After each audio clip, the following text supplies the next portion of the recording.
Ouais, allô Daphné. Ouais.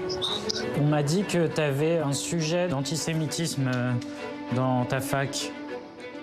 Oui, j'ai une jeune fille qui voilà, était totalement paniquée parce qu'en fait, il y a un élève qui parlait du conflit israélo-palestinien avec d'autres élèves et dès qu'ils ont compris qu'elle était juive, alors qu'elle avait prononcé aucun mot, ils ont commencé à lui dire vous les juifs, avec vos banques, vous êtes partout, vous croyez que vous pouvez tout acheter, la Palestine vous l'achèterez pas. Il n'y a eu aucun contexte, quoi. C'est-à-dire, elle a un nom qui sonne juif. Alors oui, effectivement, ils ont compris très vite qu'elle était juive. C'est terrible. Elle n'a pas prononcé un seul mot et alors ça a été une première vague de propos très antisémites. Ouais. Et puis ensuite, donc elle s'est levée, elle est partie parce qu'elle était sous le choc. Et en partant, ce même jeune garçon lui a dit les douches c'est par là-bas. Ah ouais. Référence aux chambres à gaz, insultes antisémites. Depuis le 7 octobre, l'Union des étudiants juifs de France reçoit témoignage sur témoignage d'incidents relevés dans les facultés françaises. Là, franchement, on est quand même sur un niveau assez grave parce que c'est vraiment quelqu'un qui s'est fait insulter spécifiquement.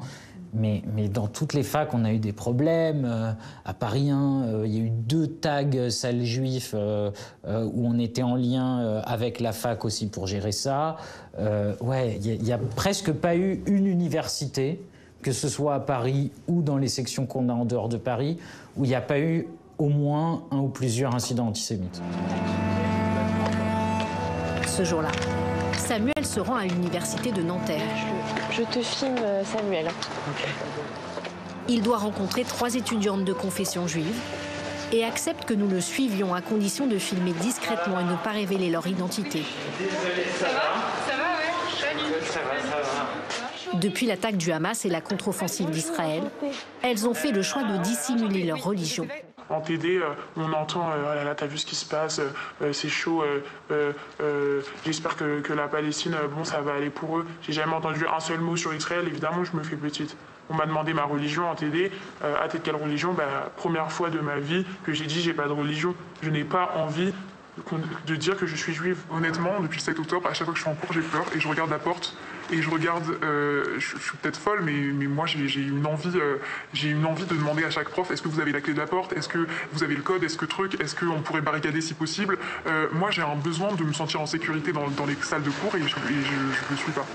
À la faculté de Nanterre, historiquement très politisée, ces étudiantes n'ont pas été directement prises à partie, mais elles dénoncent un climat insidieux. Comme dans cette vidéo, des militants d'extrême gauche viennent tenir un discours pro-palestinien dans une salle de cours.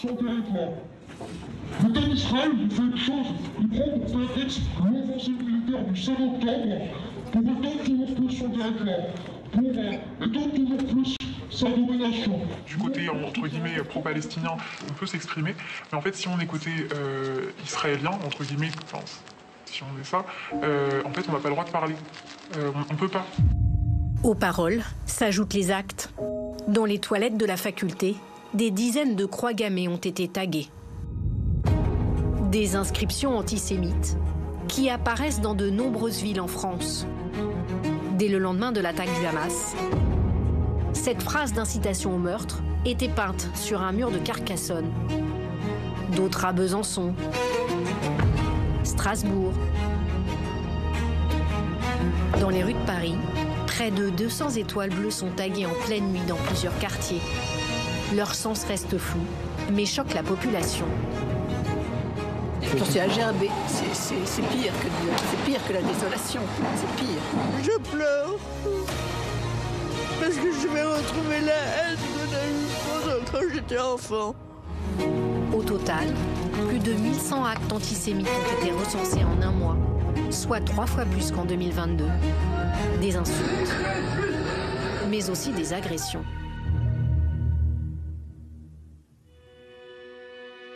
Il nous a donné rendez-vous à la synagogue de Rouen. Nathan est un lycéen de 18 ans, agressé la veille alors qu'il sortait boire un verre avec des amis. J'avais ma capuche, un bonnet et mon étoile de David et ma veste un peu entrouverte. Et sauf qu'on la voyait, je me suis fait agresser encore une fois. par quelqu'un de 46 ans qui m'a interpellé tout de suite, qui a commencé à dire que la Shoah avait été mal faite, il m'a dit espèce de sale juif, donc je l'ai attrapé, je l'ai mis dans un coin et je lui ai dit maintenant tu bouges plus, j'ai appelé la police. L'agresseur a été arrêté, puis hospitalisé pour troubles psychiatriques et la procédure sera classée sans suite. La mère de Nathan préside la communauté juive de Rouen. Elle se dit chaque jour plus inquiète. Je me dis, c'est arrivé à Nathan, il a 18 ans, il a fait face, il a fait front. Bravo, je suis fière de lui. Mais si c'était mon fils Dan qui a 14 ans, est-ce qu'il aurait réagi de la même manière? Depuis qu'il a raconté son agression, Nathan reçoit de nombreux messages de haine. Souvent, c'est on va te tuer, sale juif. Il explique subir l'antisémitisme au quotidien, et depuis plusieurs années. C'est recevoir des messages d'insultes tous les jours, se faire agresser dans la rue quand on porte une étoile de David, mais simplement une étoile de David. Comment ça s'appelle, certains amis à nous, enfin anciens amis à nous, découvrent qu'on est juif, des fois ils nous tournent le dos. Ne pouvoir avoir confiance en personne, toujours regarder derrière soi dans la rue, ne pas pouvoir sortir quand on veut, même si on peut. C'est beaucoup de poids sur les épaules quand même. Il est l'une des rares victimes qui accepte de témoigner face caméra d'un brusque regain de haine. Parce qu'on sait. Une hostilité qui s'assume ouvertement sur les réseaux sociaux. C'est le constat de la LICRA. La Ligue internationale contre le racisme et l'antisémitisme a été fondée en 1927 pour lutter contre les pogroms, puis contre le nazisme. Un siècle plus tard, elle continue de se battre contre la haine anti-juif. C'est un tweet qui représente une photo d'une parade militaire nazie et la personne écrit « On va massacrer tous les juifs qu'ils soient hommes, femmes, enfants, on va vous génocider, je viens pour t'étrangler ». Dans cette vidéo, 2 hommes prennent un juif à partie, en public, dans le métro parisien. C'est une personne de confession juive, c'est ce qu'on comprend de l'auteur de la vidéo, de ce qu'il nous a indiqué, qui est invectivé par 2 personnes qui lui font des doigts d'honneur.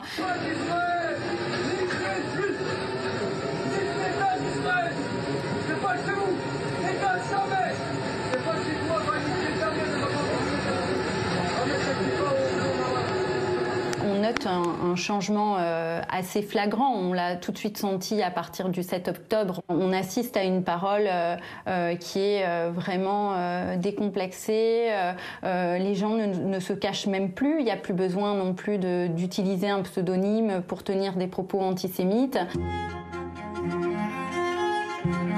Ce n'est pas la première fois qu'une crise au Moyen-Orient déclenche une flambée des menaces contre la communauté juive française. Marc Nobel a étudié les statistiques du ministère de l'Intérieur et a trouvé une corrélation chiffrée entre le conflit israélo-palestinien et les actes antisémites en France. Il y a une date charnière, c'est la date du 1er octobre 2000. Alors qu'est-ce qui se passe le 1er octobre 2000? C'est le début de la seconde intifada à 3500 km de nous. Mais les répercussions de cette seconde intifada vont se faire sentir chez nous. Et à partir du 1er octobre 2000, les choses explosent en France contre la communauté juive. 744 actes ont été comptabilisés. Hier soir, c'est une synagogue à Trappes, dans les Yvelines, qui a été détruite. L'origine criminelle ne fait aucun doute. Mais en 2001, les choses se calment au Proche-Orient. Et donc, vous voyez que les chiffres baissent, que le graphique, la courbe, et c'est tout d'un coup une courbe descendante, à 219 actes. Mais les choses redeviennent graves au Proche-Orient, entre Israéliens et Palestiniens, et les chiffres réaugmentent, 936. Ils rebaissent ensuite et remontent en 2004 à 974 actes antisémites, parce qu'au Proche-Orient, ça va très mal entre Israéliens et Palestiniens. Il est 16h, un adolescent de 17 ans qui porte une kippa est abordé par un jeune en jogging d'origine maghrébine. Il lui lance Allahu Akbar, Dieu est grand, et le poignard au thorax. La victime parvient jusqu'à son école où elle s'écroule. Autre exemple, en 2014, la guerre de Gaza déchire à nouveau les populations palestiniennes et israéliennes. C'est l'une des batailles les plus sanglantes.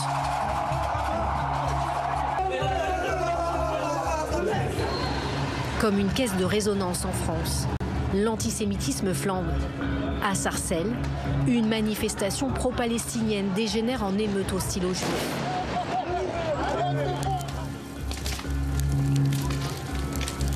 « 851 actes antisémites sont commis en 2014, pour 7 fois moins d'actes anti-musulmans cette année-là.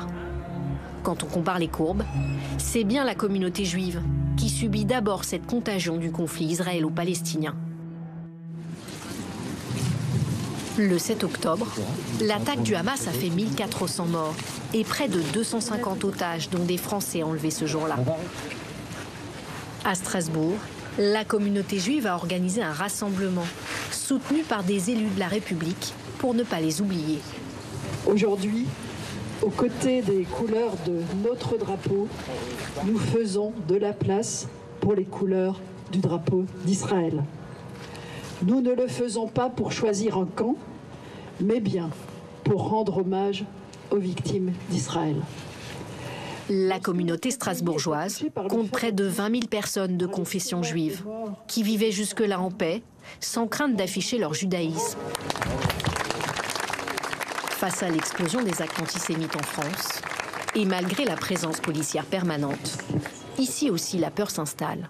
Pour l'instant, on considère que ce sont encore des faits isolés, mais la panique commence à progresser. Il y a des gens qui décident d'enlever les meseuses, qui décident de ne plus se promener avec une kippa, etc. En fait, on se retrouve un peu, comment je pourrais dire, inquiet. Je n'ose pas marcher toute seule. Je regarde qui marche autour. Je ne vais pas, par exemple, marcher, je ne parle même pas la forêt, mais marcher comme ça, je regarde qui marche derrière moi. Oui, j'ai une crainte, oui.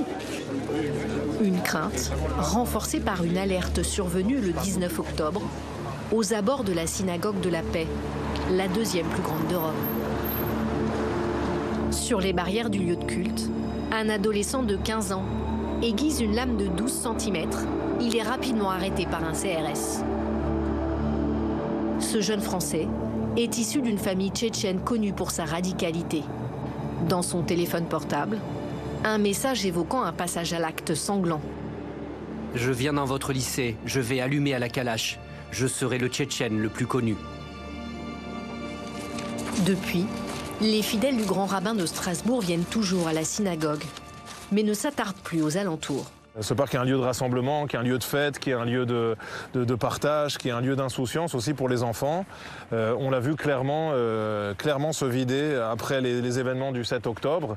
Mais on ne pensait pas que pour des raisons d'antisémitisme ou de sécurité en 2023, les gens soient amenés à se cacher chez eux par peur de sortir dans l'espace public. Les menaces, la peur et des victimes juives qui n'ont pas vraiment le droit à la compassion. Tout cela, le grand rabbin l'a déjà vécu. Il était en poste à Toulouse au moment des attentats de Mohamed Merah en 2012. Un quartier bouclé, des parents horrifiés. L'incompréhension est totale à Toulouse après la fusillade devant un collège-lycée juif. Il y a 11 ans, 3 enfants et un professeur de l'école juive aux Zahra Torah sont assassinés par le terroriste islamiste. Une attaque effrayante. Et pourtant, à l'époque déjà, le grand rabbin ne se sentait pas soutenu. Au moment de l'affaire Mohamed Merah, j'ai dit un premier tournant, mais malheureusement, je l'ai beaucoup regretté. Pour moi, un manque de prise de conscience à ce moment-là. C'est-à-dire que oui, certes, la France a été ébranlée, certes, la France a été blessée, certes, le soutien d'un certain nombre de responsables politiques a été à ce moment-là très très fort, mais il a manqué le soutien de l'opinion publique, il a manqué clairement le soutien de la rue. Moi, je me rappelle des premières marches où on était seuls, on était quelques centaines, quelques milliers de personnes tout au plus. On n'avait pas l'impression que c'était une école de la République qui était attaquée. D'ailleurs, systématiquement, on dit quoi? Dominique Bernard, c'est la 2e fois que l'école publique est attaquée, après Samuel Paty. Mais donc tout le monde a mis la photo de Samuel Paty avec celle de Dominique Bernard. Qui a mis celle des enfants Sandler avec? Personne. Donc ça, c'est questionnant. Ça, c'est vraiment questionnant. Cette mise à distance permanente de l'antisémitisme, ce sentiment, finalement, que l'antisémitisme, c'est le problème des Juifs. Les Juifs, qui représentent 1% de la population française, seraient des citoyens à part, marquée par de vieux stéréotypes qui perdurent encore aujourd'hui. C'est ce que confirme une étude publiée par l'Institut de sondage IFOP en 2022.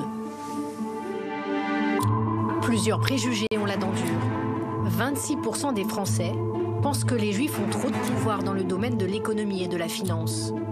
24% pensent qu'ils ont également trop de pouvoir dans le domaine des médias. Et près d'un tiers estiment que les Juifs sont plus riches que la majorité des Français. C'est un préjugé qui est partagé par 30% des Français, ce qui est assez considérable. On peut monter à presque 35-40% chez les sympathisants de la France Insoumise et du RN, et à des niveaux encore plus importants chez les Français de confession musulmane. Et des assassinats ont même été commis à cause de ce préjugé lié à l'argent. En 2006, Ilan Halimi est séquestré et torturé par le gang des barbares, persuadé que ce jeune homme de confession juive est riche. Les Juifs sont exposés dans des proportions importantes à des actes violents. Selon les enquêtes, 10 à 20% ont subi une agression physique. Près d'un Juif sur 2 ont subi une agression verbale, une insulte antisémite. Et les 2 tiers ont été confrontés à des moqueries ou des propos désobligeants. J'ajoute que quand on regarde les résultats sur les Juifs qui portent des signes religieux distinctifs et qui sont donc visibles et identifiables, là, les niveaux d'exposition aux actes explosent avec des niveaux qui sont extrêmement préoccupants. Gilets jaunes, Covid, les préjugés antisémites ressurgissent à chaque période de crise. En 2015, c'est l'horreur. Un terroriste cible explicitement les Juifs lorsqu'il attaque l'hypercacher et tue 4 personnes, cette fois au nom de l'islamisme. Les autorités françaises ont désormais bien conscience du risque de passage à l'acte. Dès le lendemain de l'attaque du Hamas, la sécurité a été renforcée aux abords des lieux juifs.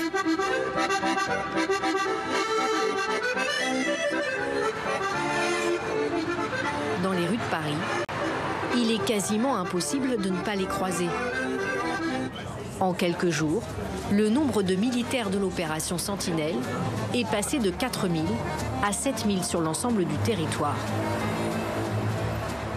L'objectif de notre présence, c'est très simple, protéger, rassurer, dissuader. C'est la mission Sentinelle. Et pour vous, vous pensez que ça marche? Je pense sincèrement que ça fonctionne. Les gens sont très heureux de nous voir. Les gens sont rassurés quand ils nous voient. Cette brigade effectue une ronde dans le centre de la capitale. Les militaires passent à proximité de plusieurs lieux sensibles de la communauté juive. Quand on passe devant des sites israélites, eh bien, on prend liaison avec eux. C'est très cordial, on discute, ils nous donnent du renseignement, ils nous expliquent si ça va plutôt bien ou non, il y a eu des problèmes.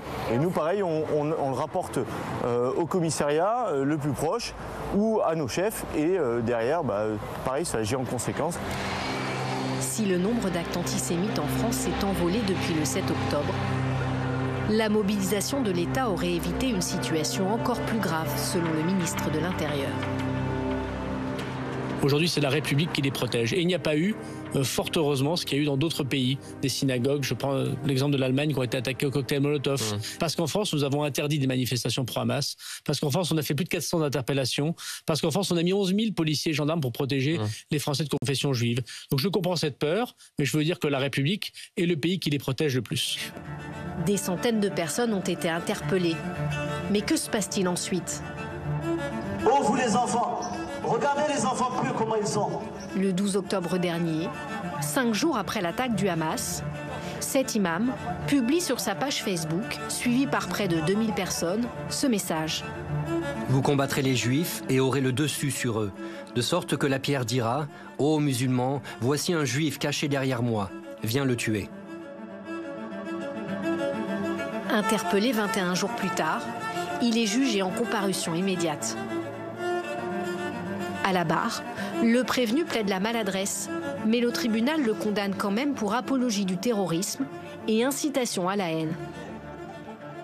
Il écope de 8 mois avec sursis et une interdiction d'exercer pendant 1 an. Pour Léa Fiorentino, membre d'un collectif d'avocats qui s'est porté partie civile, cette réponse judiciaire est largement insuffisante. Interdire à cet imam de professer pendant 1 année, c'est, à mon sens, véritablement ne pas se rendre compte de la gravité de ce qui se passe. Qu'est-ce qu'on envoie comme message? D'abord à cet imam que finalement, bon, c'est pas si grave et qu'on peut s'appeler ça un dérapage, un loupé, un raté, etc. Et qu'effectivement, c'est pas très grave d'appeler à tuer des juifs lorsqu'on est imam et qu'on fait ça au sein de sa communauté. Qu'est-ce qu'on dit aux individus qui subissent ça et qui sont victimes, que ce soit encore une fois la communauté musulmane, la communauté juive, finalement, ne vous amusez pas trop à déposer plainte parce qu'en réalité, ça ne donne pas grand-chose. Depuis, le parquet de Nîmes a fait appel de cette sanction, la jugeant trop légère. Pas de quoi satisfaire Maître Fiorentino, pour qui la justice manque de sévérité dans les affaires d'antisémitisme. L'avocate travaille sur un autre dossier, celui d'un TikToker qui a menacé un rabbin d'Île-de-France. Donc on va s'adresser au Rav Ben. Salut. On a les adresses à Saint-Paul dans les immeubles, à Levallois, à Neuilly. Tu vois, on parle pas beaucoup. J'espère que tu as compris. Donc mets une pause avant que ça devienne très compliqué. Et la suite va être très compliquée. Tu vois, quand je te parle, c'est en mode Kabbalah. Je fais attention, TikTok, il bloque. D'accord? Bisous tout plein. Dans une seconde vidéo, le même homme se filme devant un lieu fréquenté par ce rabbin. Depuis, il a été placé sous contrôle judiciaire, mais il est ressorti libre et ne sera jugé qu'en mars prochain. Bien trop tard pour la partie civile. Je crois que les juridictions n'ont pas encore complètement intégré qu'en réalité, ces mots-là tuent et finissent par tuer. Et que si on ne les sanctionne pas fermement, si on ne met pas un terme à ces propos-là, effectivement, on laisse la possibilité à ces gens-là de continuer, à prôner cette parole de haine, de violence, et qui amène des actes terroristes sur le territoire français. Une justice qui manquerait de sévérité. Certains Français de confession juive considèrent que la République ne les protège pas assez et fuient la France.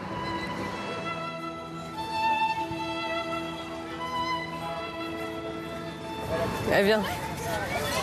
Armand et sa femme Leslie sont arrivés en juillet dernier à Netanya, au nord de Tel Aviv.